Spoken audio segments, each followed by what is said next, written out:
regime hate Trump as much as they hate the regime. How do you know that? Because they're out on demonstrations and I've been talking to them. They're outside the Iranian embassy. I have talked to them.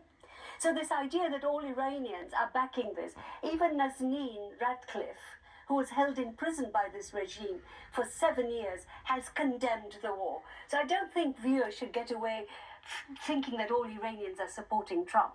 Okay. That's all. I want to come back. Thank you for your call, Marcus. Come back to you, Errol, if you're there. Errol Moorcoach from Republicans Overseas. What's going to happen next? What's the end game, Errol? Give us.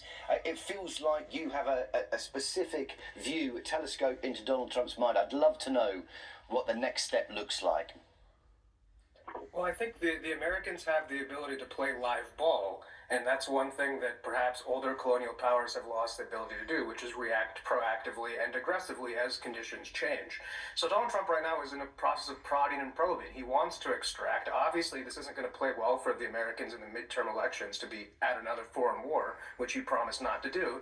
But also there's a little game theory aspect here. The Strait of Hormuz supplies 80% of its energy to Asia, the rest to Europe. Somebody else Trump is looking for, ideally, would step in. As Marco Rubio has said, this is not a unipolar world order anymore. He wants there to be different spheres of influence. So perhaps the U.S. is looking and seeing if anybody is willing to step in, but most likely nobody would because of how complex the Middle East is.